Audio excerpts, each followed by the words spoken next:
এবার জাতীয় নাগরিক পার্টির মুখ্য সমন্বয়ক নাসির উদ্দিন পাটোয়ারীর বিরুদ্ধে মামলা করলেন ঢাকা মহানগর দক্ষিণ যুবদলের সদস্য সচিব রবিউল ইসলাম নয়ন। সম্প্রতি এক অনুষ্ঠানে নয়নকে নিয়ে আপত্তিকর মন্তব্য করেন নাসির। এ নিয়েই নাসির উদ্দিন পাটোয়ারীর বিরুদ্ধে মামলা করলেন তিনি। যারা এমন ভুল তথ্য দিয়ে মানুষকে বিভ্রান্তি করে তাদের উদ্দেশ্যে আমার বার্তা হচ্ছে যে ভাই, আপনি বাংলাদেশের মানুষ, আমি বাংলাদেশের মানুষ, এই দেশটা আমাদের।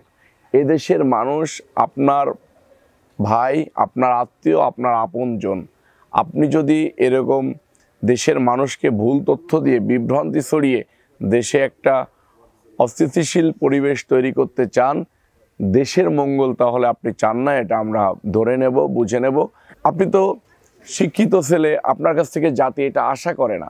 এনসিপির এই বিতর্কিত নেতা নিজেকে ভাইরাল করার জন্য বিভিন্ন সময়ে বিভিন্ন নেতাদের সম্বন্ধে খুবই আজে বাজে মন্তব্য করে থাকেন এবং অসত্য তথ্য দিয়ে মানুষকে সহ জাতিকে একটা বিভ্রান্তিকর পরিস্থিতির ভিতরে ফেলে থাকেন, যে কারণে 2-3 দিন আগে তিনি আমাদের বিএনপি সারা বাংলাদেশের প্রার্থীদেরকে সহ আমাকে নিয়ে খুবই বাজে মন্তব্য করেছেন, যেটার মিনিমাম কোনো তথ্য তার কাছে নেই।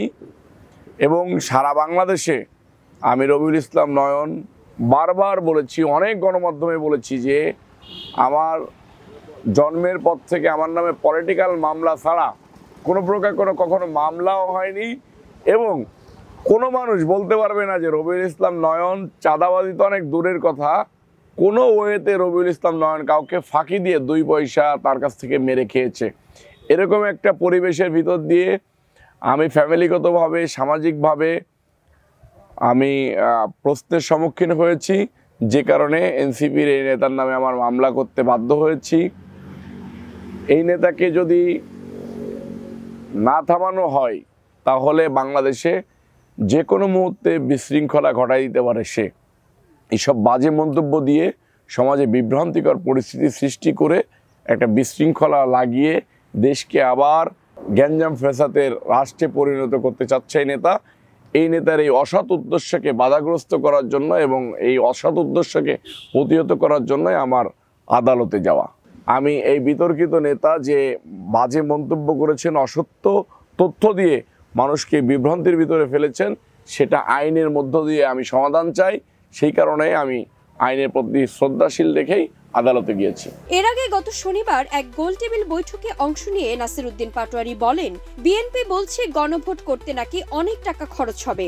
5 আগস্টের পরে বিএনপির একটি আসনের প্রার্থী যে টাকা চাঁদাবাজি করেছে, সে টাকা দিয়েই একটা গণভোট আয়োজন করা যাবে।